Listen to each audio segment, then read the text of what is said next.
My name is Heather, and I'm 31 years old.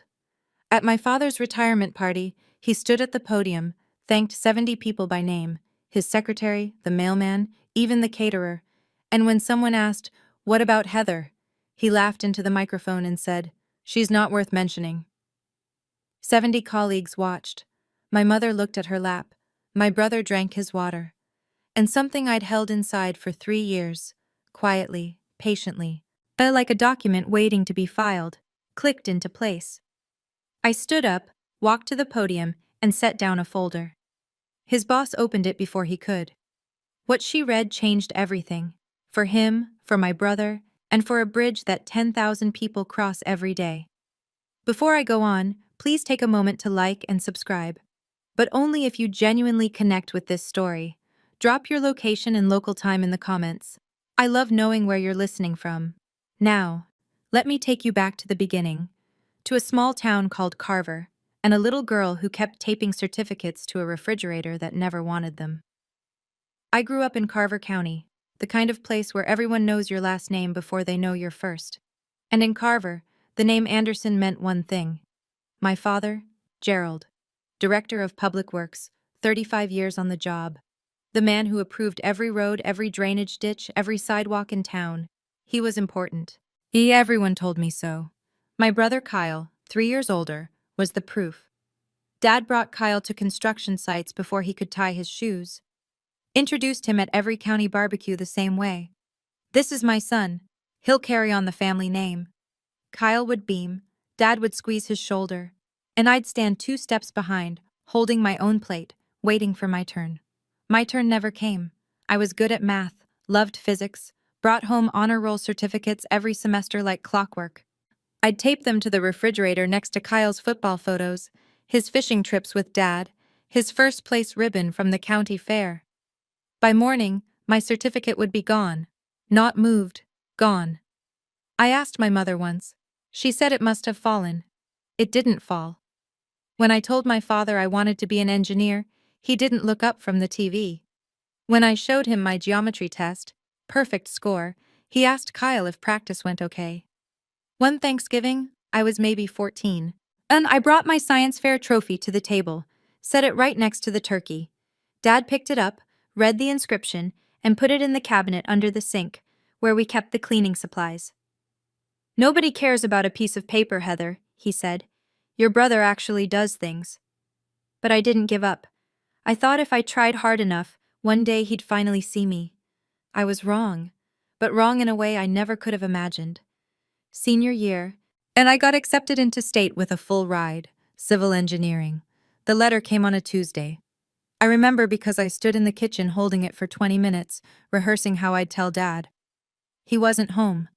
He was at Kyle's community football game.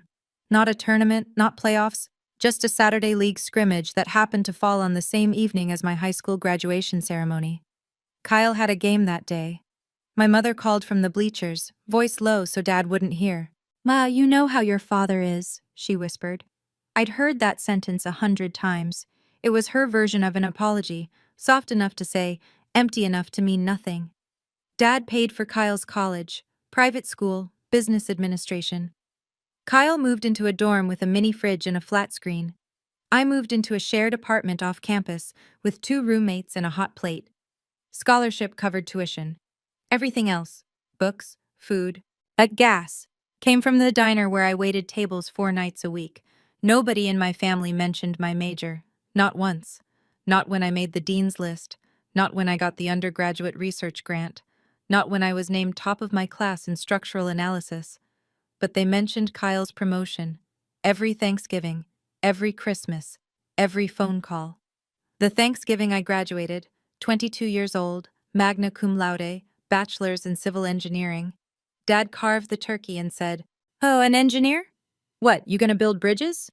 Then he laughed. Kyle laughed too. I smiled and passed the gravy. Funny thing is, he was right. I would build bridges. Or more precisely, I'd fix the one he nearly destroyed. After graduation, I moved to Ridgemont, 45 minutes east of Carver, far enough to breathe. I landed a junior position at Marsh & Callaway Engineering. Small firm, serious work. Bridges, overpasses, municipal infrastructure. My boss, Elaine Marsh, founding partner, 55, the kind of woman who could read a load calculation the way most people read a menu, saw something in me early. She mentored me, pushed me, made me present at client meetings when I wanted to hide behind spreadsheets. I passed my PE exam at 27. Professional engineer. In my field, that's the license that says you're trusted to stamp drawings that keep people alive. Bridges, hospitals, schools. Your signature means, if this fails, wow, it's on you. I was one of the youngest PEs in the firm's history. I called home to share the news. Dad picked up. I passed my PE, I said. Silence. Then, Kyle just got promoted. Kyle had been hired at Dad's department, project coordinator at the county public works office. No engineering degree required. Dad pulled strings. Everyone in Carver knew it. Nobody said it. I hung up the phone and sat in my car for 15 minutes, and for the first time, yes, I let myself think the thought I'd been dodging my whole life. It wasn't that I hadn't done enough. It was that he never wanted me to do anything at all. That same week, Elaine gave me a piece of advice I didn't fully understand yet. She said, "Keep a copy of everything you sign. Everything. Every drawing, every email, every revision. That's not paranoia. That's professionalism." I listened. I filed. I saved. I didn't know that 2 years later, that habit would change everything. 3 years before the retirement party, Carver County broke ground on the Millbrook Bridge. If you're not from around here, you need to understand what that bridge meant. Millbrook Road was the main artery connecting the north side of the county, two schools, the regional hospital, a senior living facility, to the highway. The old bridge was 60 years old, weight restricted, and groaning every time a school bus crossed it. Replacing it wasn't optional, it was survival. For Dad, but it was more than infrastructure. It was legacy, the biggest project of his 35-year career. He managed the timeline, the budget, the contractors. His name was on every press release. The county newsletter ran a photo of him in a hard hat, standing on the riverbank, arms crossed, grinning like a man who'd just been handed a trophy. Then the inspectors found the problem. The original structural design, done by Dad's in-house team, had a critical flaw in the load-bearing pylons. And under projected traffic weight plus seasonal flooding stress, the pylons would degrade within 5 years, maybe less. The engineering term is progressive failure. The everyday term is the bridge could collapse. Dad panicked. Not publicly. Gerald Anderson didn't panic publicly. But behind closed doors, I later learned, he paced his office for 3 days straight.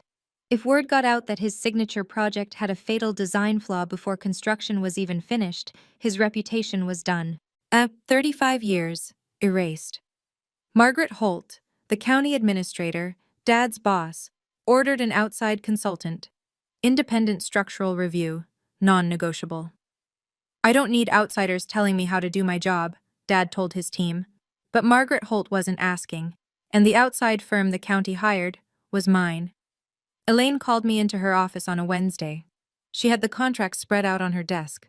County seal, scope of work, deadline. A structural review and redesign of the Millbrook Bridge load-bearing system. "You're my best on bridge structures," she said. "This one's yours." My stomach dropped. "That's my father's project." Elaine took off her reading glasses, looked at me the way she always did when she was about to say something I didn't want to hear. "Your job is the bridge, not your father's ego." She was right. I took the assignment. 2 weeks in, I realized the problem was worse than the initial report suggested. It wasn't just the pylons. The entire beam linkage system was underspecified. Wrong steel grade, insufficient cross-bracing, load paths that would funnel stress into exactly the wrong joints. If they'd built it as designed, that bridge would have been a countdown. I redesigned the entire load transfer system. 6 weeks, 14-hour days. I ran simulations until my eyes burned. Hell, I checked and rechecked every calculation until the numbers sang. The fix worked. The bridge would hold.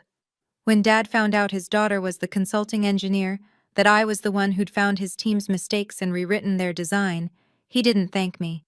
He called me on a Saturday night, voice tight as a wire. "You will not embarrass me," he said. "Fix it quietly, and your name stays off everything." Not a request, an order. At the same tone he'd used my whole life. The tone that said, "Sit down, be quiet, disappear." I fixed it, and I stayed quiet. That was my first mistake. The Millbrook Bridge opened on a bright October morning. The ribbon-cutting photos made the front page of the Carver County Gazette. Dad stood center frame, shaking hands with Margaret Holt, beaming. Behind him, the bridge gleamed, concrete and steel, clean lines stretching over the river. My design, his photo. Within a week, Dad erased me. Thus not figuratively, literally. He sent emails to the project office. Remove all references to external consultants from the Millbrook file. The official report credited the redesign to collaborative in-house engineering. My firm's name vanished. My PE stamp? Nowhere. But the worst part wasn't the erasure. The worst part was what he put in its place. Kyle signed the final engineering drawing submitted to the state. Kyle Anderson, supervising engineer. His signature, his printed name, right there on the PE certification line. Kyle, who had a business degree. Kyle, who couldn't tell a shear diagram from a shopping list. Kyle, who didn't hold a PE license because he'd never taken the exam, because he wasn't an engineer. In every state in this country, signing PE documents without a license is a violation of the State Engineering Practice Act. It's not a gray area, it's not a technicality, it's fraud. Fraud on a public safety document. I confronted Dad privately. It's just him and me, his kitchen, a Sunday afternoon. Dad, Kyle doesn't have a PE. That signature is illegal. He didn't blink. Mind your own business. Nobody asked you. So there it was, my choice.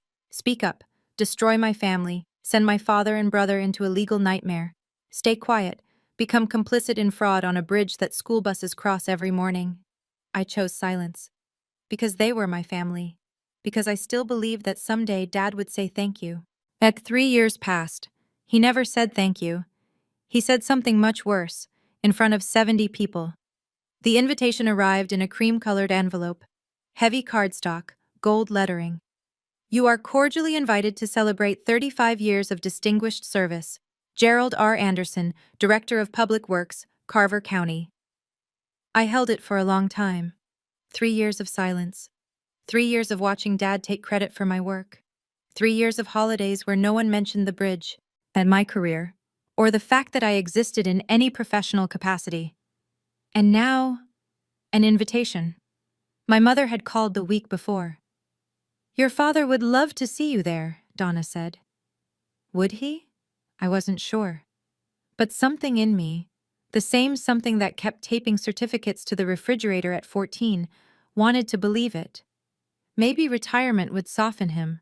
Maybe without the job, without the title, without the need to perform, he'd just be a father. My father. I drove 4 hours. Bought a new blazer. Charcoal, professional, the kind of thing you wear when you want to be taken seriously. I wrote a card by hand. Congratulations, Dad. 35 years is something to be proud of.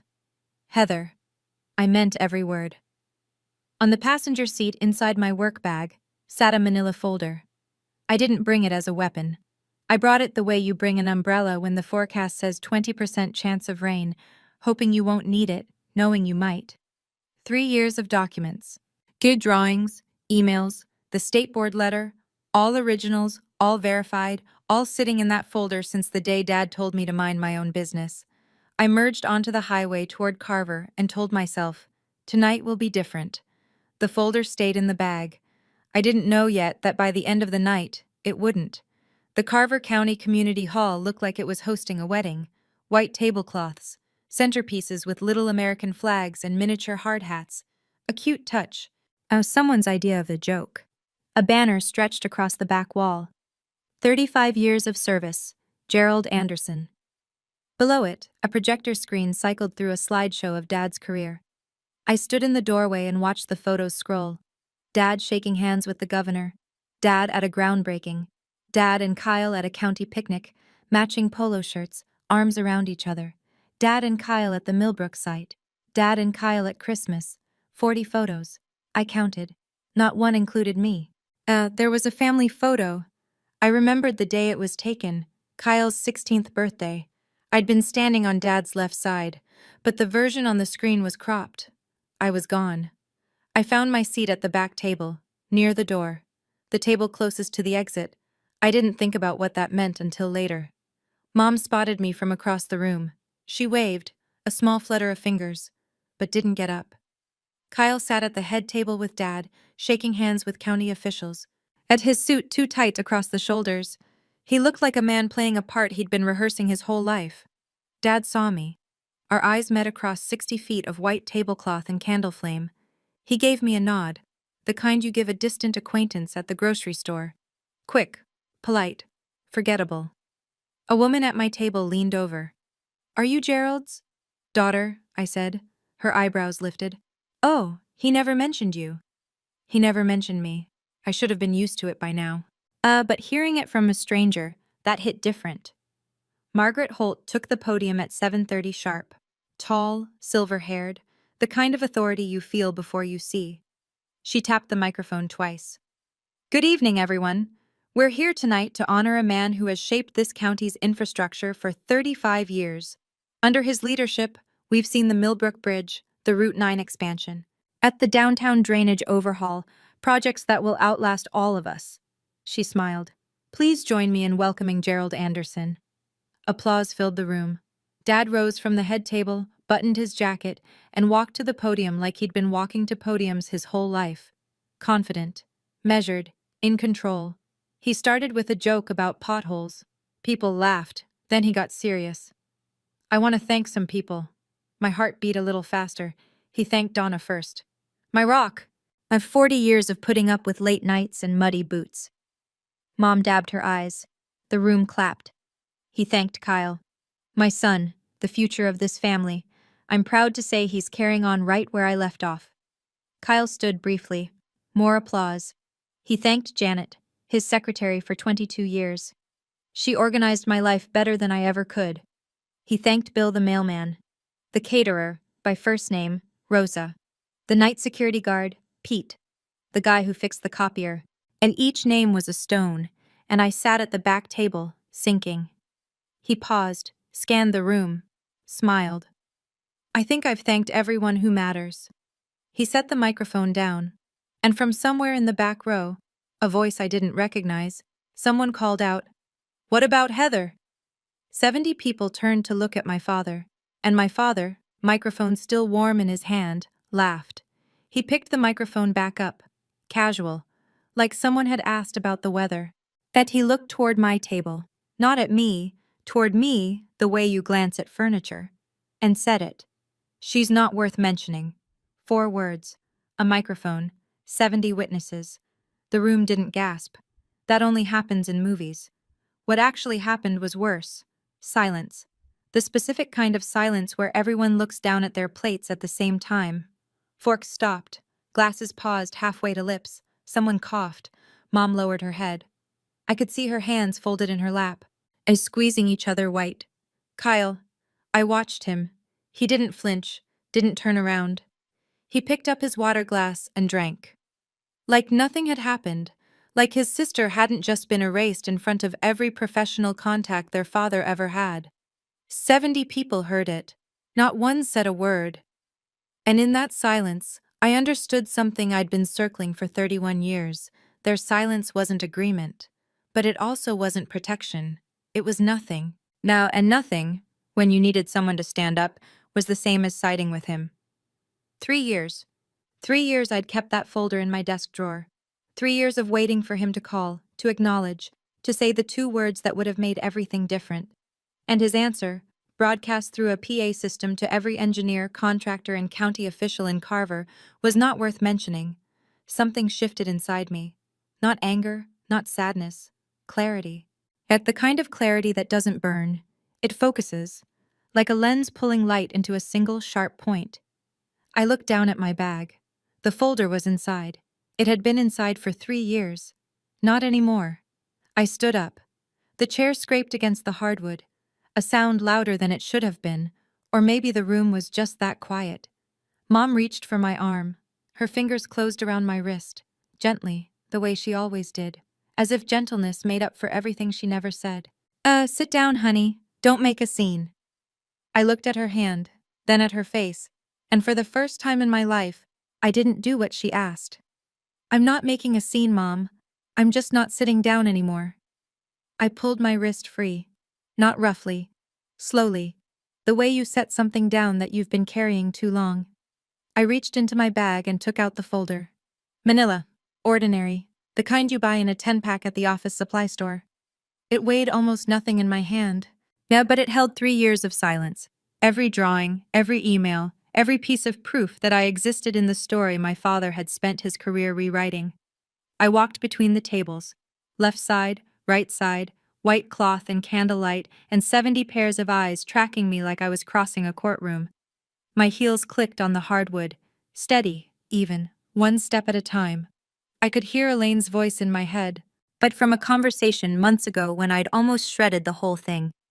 The truth doesn't need to shout, it just needs to be placed where it belongs.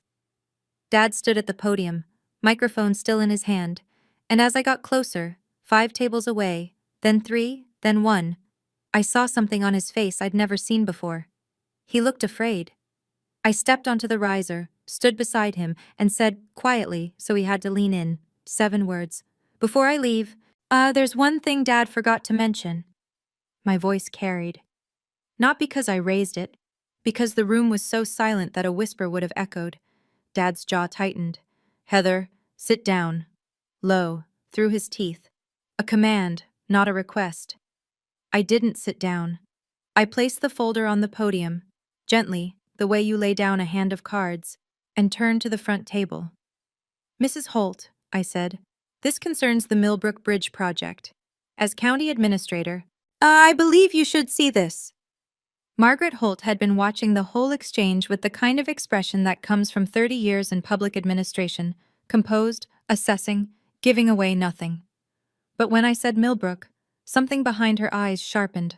She stood, walked to the podium, reached for the folder. Dad's hand shot out. He grabbed the edge. That's personal. Margaret didn't flinch. She held his gaze the way you'd hold a door. Firm, final. If it concerns a county project, it's not personal, Gerald. She took the folder, opened it. The first page, my structural drawings, PE stamp, and signature in the lower right corner, caught the overhead light. She turned to page 2, the emails. I watched her eyes move left to right, her lips pressed together. Page 3, Kyle's signature on the state filing. Supervising engineer. She looked up, and I'll never forget this. She didn't look at me. She didn't look at Dad. She looked at Kyle. And in that moment I thought, was this the right thing to do? 3 years I held this. 3 years I chose family over truth. If you'd been standing where I was, holding proof, watching your father laugh at your existence in front of 70 people, would you have opened the folder, or would you have walked away? Tell me in the comments. I genuinely want to know. Margaret turned another page, then another. Then she looked up at my father. And every trace of celebration drained from the room like water from a cracked glass. Dad snatched the folder from Margaret's hands. Papers scattered. 2 sheets slid off the podium and drifted to the floor like leaves. This is a family matter. His voice cracked on the word family. I'd never heard that before. Margaret's tone dropped 10 degrees. Gerald, those are county engineering documents with signatures I need to verify. Hand it back. He didn't. Instead, he turned to the room. 70 faces, some stunned, some confused, most very still, and did what Gerald Anderson had always done best. He performed. His shoulders softened, his chin dipped. When he spoke, his voice had the careful tremor of a man who's been wounded. Folks, I'm sorry about this. He shook his head slowly. My daughter has always had issues. She's been estranged from the family for years. We've tried everything. He looked at me with a sadness so practiced it almost felt real. She's been troubled for years. We've tried everything. And it worked, for about 5 seconds. I saw it ripple through the room. A few sympathetic nods. A woman near the front clutched her napkin. Someone whispered, "How sad." Dad was good at this. He could rewrite a room in 30 seconds. I'd watched him do it my entire childhood, reshaping every story, every situation, until he was the hero and I was the problem. But this time, Margaret Holt was holding 3 pages of county documents. And documents don't respond to tone of voice. Margaret knelt, picked up the fallen sheets, and straightened them against the podium. "Gerald," she said, not unkindly, "I'm going to need these back." Dad's performance faltered, because Margaret wasn't looking at him with sympathy. She was looking at him the way an auditor looks at a discrepancy. That Margaret took the folder back. This time, Dad didn't resist. She read methodically. No drama, just a woman doing her job at a speed that made the room hold its breath. First, my structural drawings. PE stamp number 47,832. My signature, Heather M. Anderson, PE, in clean black ink. Then, the emails, 7 of them, all from Gerald's county address to the project office. She read one line aloud. Not for theater. I think she couldn't help it. Remove all references to external consultants from the Millbrook file. She looked up. You told the board the redesign was done in-house. Dad's chin lifted. It was a team effort. Margaret turned the page. The state filing. The PE certification document submitted to the State Department of Transportation. Kyle's signature. Kyle's printed name. The line that read Supervising Engineer, PE license number, and next to it, a number. A number that didn't exist in any state registry. Margaret stared at the page for a long time. Then she turned to Kyle. He was still at the head table, napkin in his lap, looking like a man watching his own car slide off a cliff in slow motion.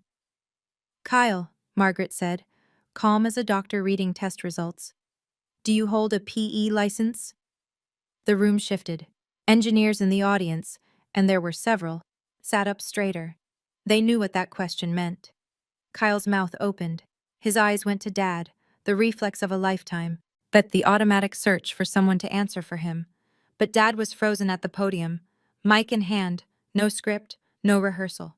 For the first time in my memory, Gerald Anderson had nothing to say. Kyle was on his own. Kyle's voice came out thin, stripped of the confident handshake tone he'd been using all evening. "Dad told me to sign.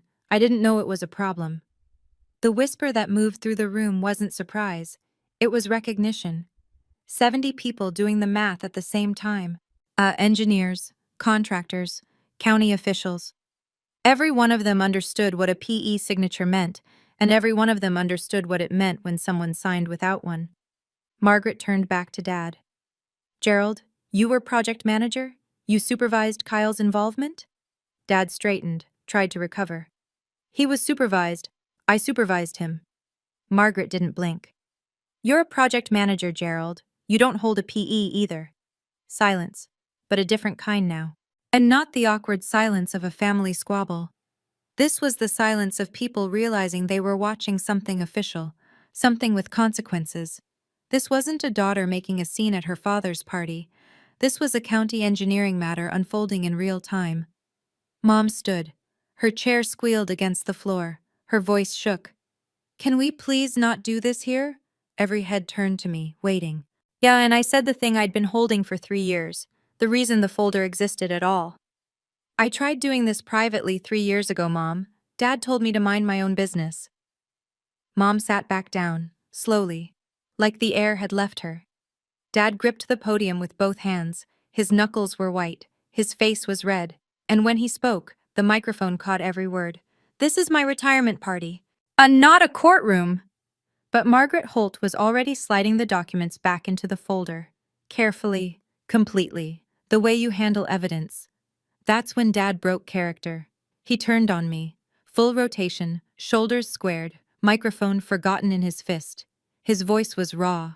No performance, no audience management. Just 31 years of something ugly finally reaching the surface. "I gave you a roof. I gave you food. And this is how you repay me?" The room flinched. Not at the words, at the tone. This was the Gerald Anderson nobody in this room had ever seen. The private one. The one who spoke behind closed doors, in kitchens, in hallways. The one only his family knew. I didn't step back. I didn't raise my voice.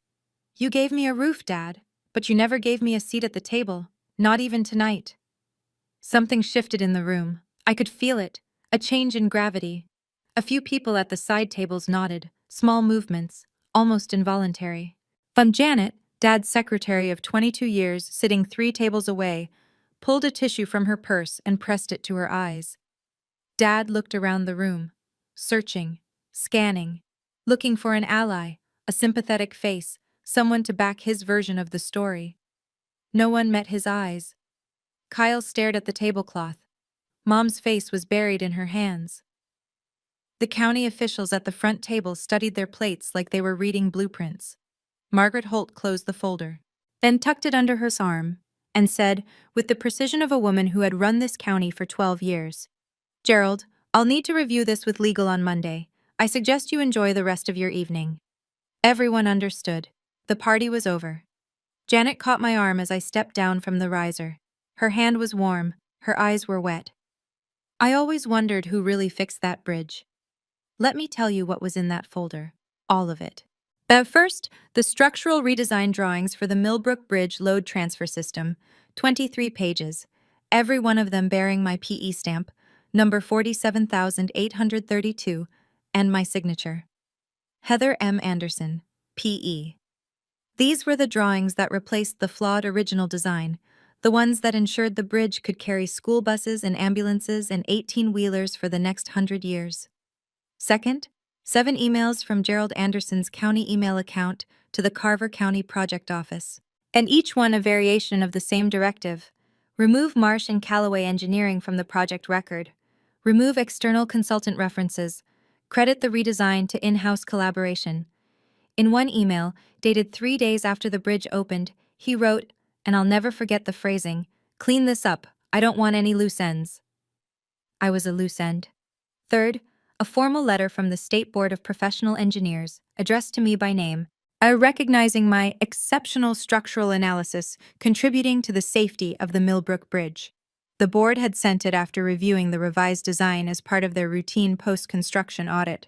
Dad never knew about this letter, because he never asked. Fourth, the internal audit results I'd obtained through a public records request. Freedom of Information Act, perfectly legal. And those results showed that Kyle Anderson had signed PE-certified documents on 3 separate occasions without holding a PE license. A clear violation of the State Engineering Practice Act. I didn't bring that folder to the party for revenge. I brought it because 3 years ago, my father told me to mind my own business. Tonight, he told 70 people I wasn't worth mentioning, and I decided, if he wouldn't tell the truth, the documents would. "Beck, a PE stamp isn't a formality," I said to no one and everyone. "It means a licensed engineer takes legal responsibility for public safety." Kyle didn't have that authority. Dad knew. After Margaret closed the folder, she turned to me. Not with pity, not with gratitude, with something rarer, professional respect. "Ms. Anderson," she said, "I wish I'd known this 3 years ago." Ms. Anderson, not Heather, not Gerald's daughter. Ms. Anderson, the way you address a colleague. But it was the first time anyone in that room had spoken my name like it carried weight of its own, separate from my father's. The ripple started slow. Tom Reeves, senior engineer in Dad's department, 30 years on the job, the kind of man who speaks only when he has something worth saying, pushed back his chair and walked over. He extended his hand. "The load transfer redesign," he said. "That was yours?" I shook his hand. "Yes." He held it an extra second. That was brilliant work." Behind him, 2 more engineers stood. One of them, a woman I didn't know, maybe 40, county ID badge on her lapel, said quietly, "I reviewed those drawings last year for the maintenance assessment. The shear wall integration was, I wondered who'd done it." Dad stood at the podium, microphone still in his hand. But the room had rotated, like a planet shifting its axis, and he was no longer at the center. No one looked at him.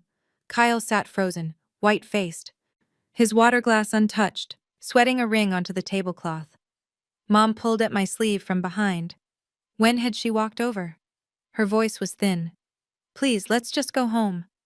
I turned to her. My mother, the woman who'd spent 40 years translating Dad's cruelty into something softer, something survivable. "You know how your father is." I said, "I am going home, Mom. My home."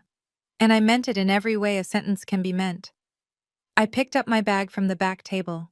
The blazer I'd bought for tonight, charcoal, professional, chosen with care, felt like armor now. I walked toward the exit. Steady. Not fast. Not slow. The way you leave a place you're never coming back to. Dad caught me at the door.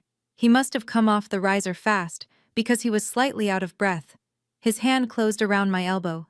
Not hard, but firm enough to stop me. If you walk out that door, you're not my daughter anymore. The hallway was empty. But the main doors were open, and half the room could hear us. He knew. He wanted them to hear. One last attempt to make me the villain. I turned to face him. My father, 63 years old, 35 years of public service, a career built on the careful management of what people believed about him. I looked at his hand on my arm, then at his eyes. Dad, I said, I've been not your daughter my whole life. Tonight's the first time you said it out loud. His hand dropped. And I don't know what I expected, a retort, a denial, an explosion. But what I got was nothing. Gerald Anderson, the man who always had a speech, a redirect, a reframe, stood in the doorway of the Carver County Community Hall with nothing left to say. I walked out. I didn't slam the door. I didn't look back. The night air was cool. October. Crickets. The parking lot half full, fluorescent lights buzzing overhead. My phone vibrated before I reached my car. Found a text from a number I didn't recognize. Margaret Holt. Can we meet Monday? There are things I need to discuss with you, professionally. I got in my car, turned the key, and drove. The highway was empty. 4 hours of dark road, white lines, the occasional pair of headlights coming from the other direction. I didn't turn on the radio, didn't call anyone, just drove. I thought I'd feel satisfied. The word revenge suggests something that tastes good, sweet, or at least sharp. But what I felt driving home that night wasn't satisfaction. It was emptiness. Not the bad kind, the clean kind. Like walking through a room you've finally finished clearing out after years of stepping around the mess. Around the 2-hour mark, I called Elaine. She picked up on the first ring, which meant she'd been waiting. How do you feel? She asked. I thought about it, really thought. Like I finally handed in the last report. She laughed, soft, knowing. At the laugh of a woman who had seen enough in 55 years to understand that some victories don't feel like victories. They feel like the end of something you didn't realize had been exhausting you. You didn't burn the bridge, Heather, she said. You just proved who actually built it. I smiled. First time in hours. The miles scrolled by. I thought about Dad's face when Margaret opened the folder, about Kyle's silence, about Mom's hand on my wrist. Sit down. At honey. And the 20 years of sit down, honey that had come before it. I thought about what Dad said. Not worth mentioning. And I realized maybe he was right. Not in the way he meant it, but in a different way. I didn't need to be mentioned. My work spoke for itself. It had always spoken for itself. I'd just been waiting for the wrong person to listen. I got home at 1 a.m, set my bag on the counter. It was lighter now. The folder was gone. Monday morning, 9 o'clock. At Margaret Holt's office on the 3rd floor of the Carver County Administrative Building. She had the folder open on her desk. Next to it, a legal pad with 2 pages of notes already filled in her sharp handwriting. A cup of coffee sat untouched, which told me this meeting had started before I arrived. Sit down, Ms. Anderson. I sat. Margaret didn't waste time. The state board letter? This is authentic? You can call them directly. My license number is on record. She made a note. Ed then looked up. Not as a boss, not as an investigator, as a person. Why didn't you come forward earlier? The honest answer was the only answer I had. He's my father. I thought he'd eventually do the right thing. Margaret nodded, slowly, the kind of nod that says I understand more than you think. I've referred the file to the county attorney's office, she said. They'll review the PE signature issue and the email directives. I've also requested a comprehensive audit of all engineering filings from the past 10 years under Gerald's department. 10 years. Every project Dad had touched. Kyle, she continued, has been placed on administrative leave pending the investigation. He was notified this morning. I felt something tighten in my chest. Not guilt. Not exactly. More like the weight of knowing that a thing you set in motion has its own momentum now.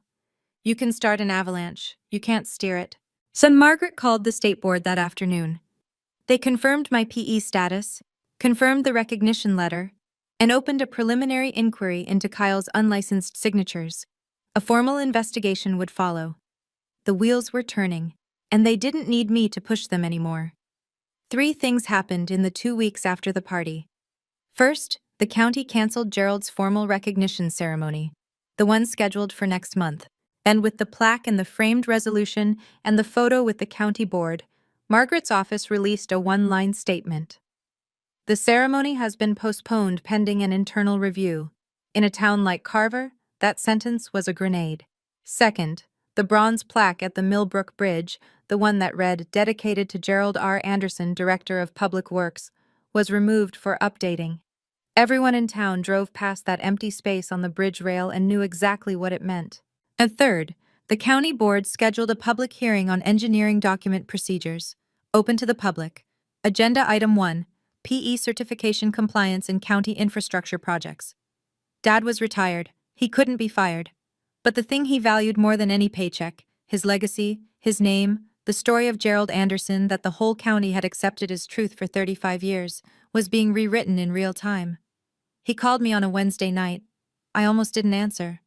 You destroyed this family." His voice was flat. No performance, no audience, just him. "No, Dad. You built a family where only one child counted. I just stopped pretending I was okay with it." He hung up. Mom called an hour later.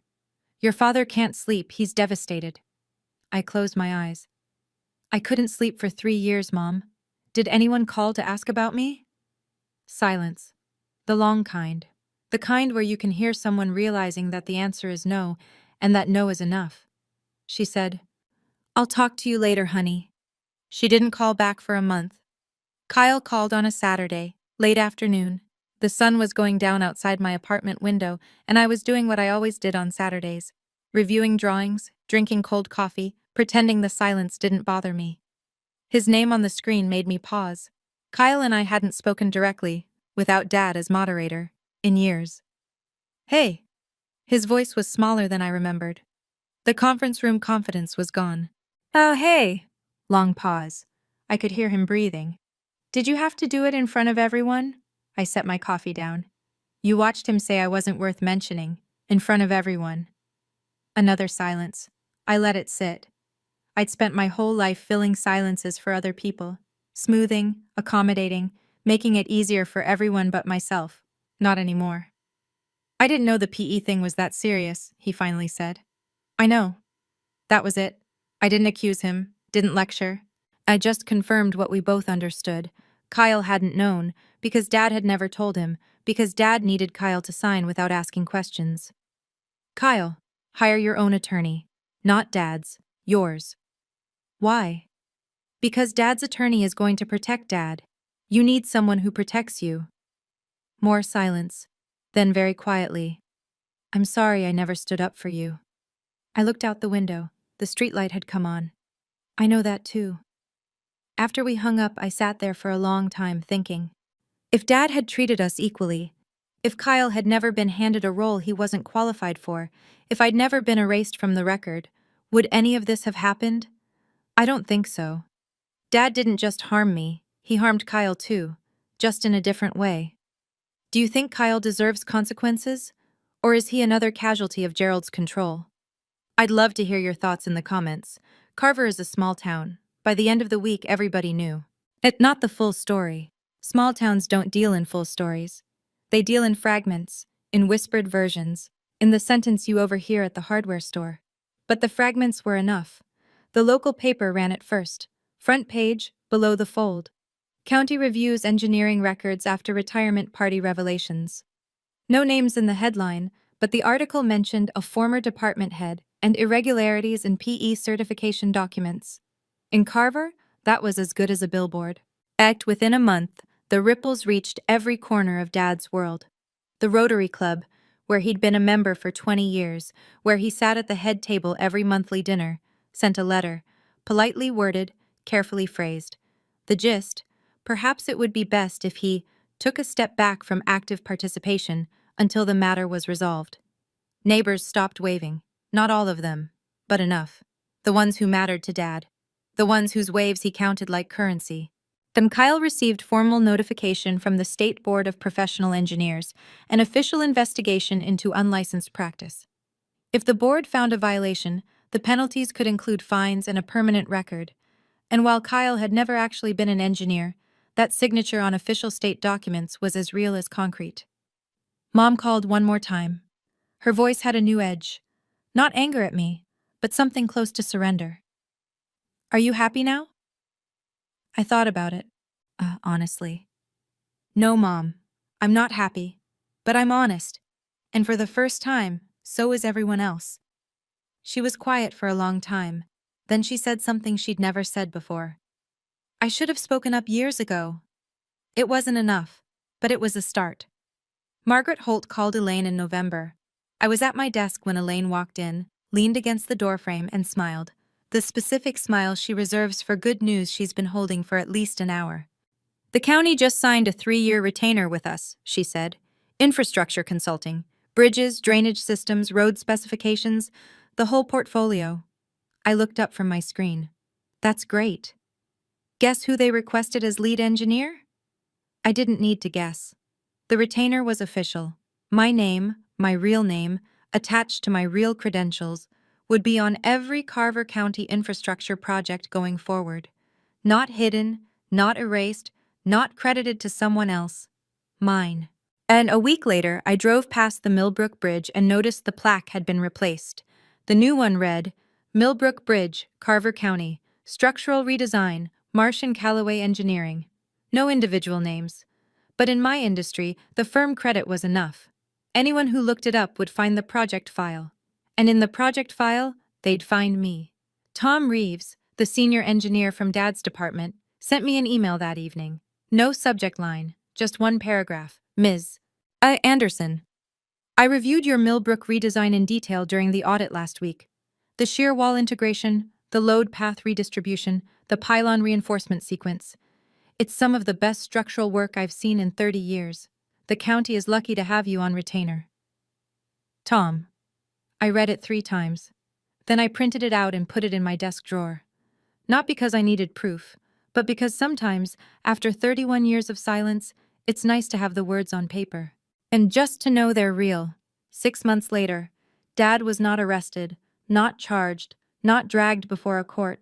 What happened was quieter than that, and in some ways, worse.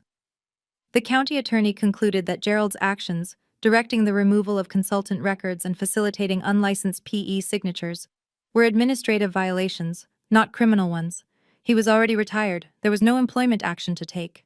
And the county issued a formal reprimand for the record and referred Kyle's case to the state board for independent adjudication. But the real punishment, the one that mattered in a place like Carver, was the redefinition. Gerald Anderson's 35-year story was no longer the one he'd written. The bridge that was supposed to be his crowning achievement now had someone else's firm on the plaque. The hearing transcripts were public record. And the newspaper clipped them and filed them in the archive at the Carver County Library, right next to 35 years of flattering press releases.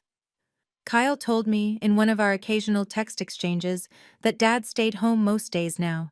Didn't go to the diner for coffee, didn't walk the dog past the county building anymore.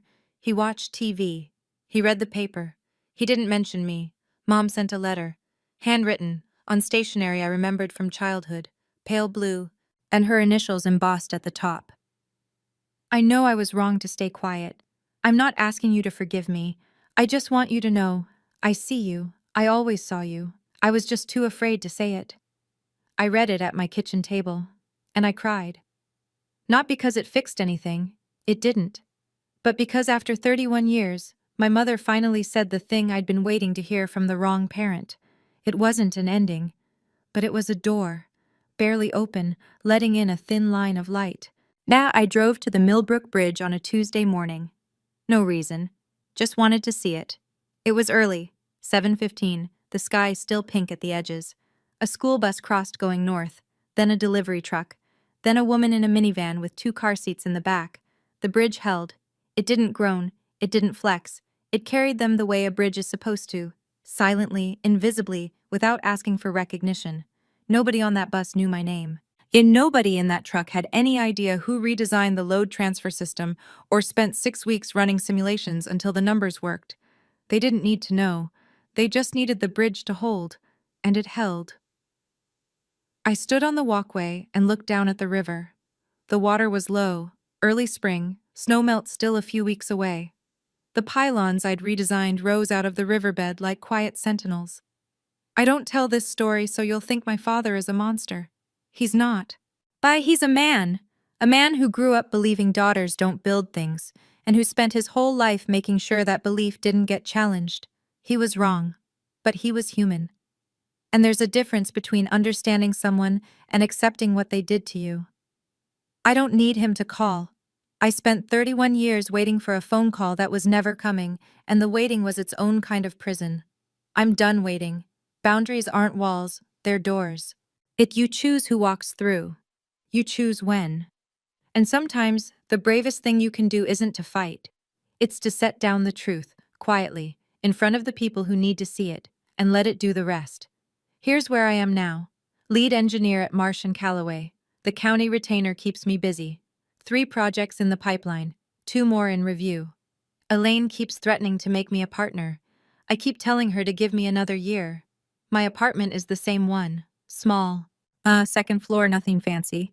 My car still has 140,000 miles on it, but on the wall above my desk, framed, centered, lit by the window, is my PE certificate. First time I've ever hung it up. It seems like a small thing. It's not. Mom and I talk once a month. Short calls, light topics, weather, neighborhood gossip, the new bakery on Main Street. We don't talk about Dad. We don't talk about the party. But we talk. And there's a boundary now. Clear, gentle, real, that we both respect. Dad doesn't call. I don't expect him to. Some silences aren't punishments. They're answers. And I've learned to accept the answer. Kyle texts sometimes. Simple stuff. Hey, how are you? No exclamation marks, no emojis, just checking in. He hired his own attorney, cooperated with the state board, and, for the first time in his life, started figuring out who he was without Dad directing the show. Last I heard, he was taking night classes. I didn't ask in what, but I was glad. I don't have a Hollywood ending. Nobody showed up at my door with flowers and an apology. Nobody made a grand speech about how wrong they'd been. The family didn't gather around a table and cry and hug and promise to do better. But I have something I never had before. Peace. The quiet, sturdy kind. The kind that holds weight. If you're listening to this and you've stayed this long, which tells me something about you, I want to say one thing. Not as advice. And not as a lesson. Just as something I wish someone had told me a long time ago. If you are in a family where your silence is mistaken for agreement, you are allowed to speak. Not with shouting. Not with cruelty. With truth. Simple, documented, undeniable truth. And if you are carrying a folder, literal or otherwise, you don't have to open it. But you deserve to know that it's yours. That it exists. That the proof of who you are and what you've done is real. And even if the people closest to you refuse to see it. I drive across the Millbrook Bridge every morning on my way to work. Every single morning. And every time I feel the road beneath my tires. Smooth, solid, holding steady. And I know 2 things. The bridge stands. And so do I. Thank you for staying until the end. If you've ever kept quiet longer than you should have, or if you're still deciding whether to speak, I'd love to hear your story in the comments. I read every single one. If this story meant something to you, please hit like and subscribe. It's the best way to help other people find it. People who might be sitting at their own back table right now, waiting to be mentioned. And if you want to hear what happened next, because there is a next, I've left a link in the description to another story you might recognize yourself in. Click it when you're ready. I'll be here. Heather.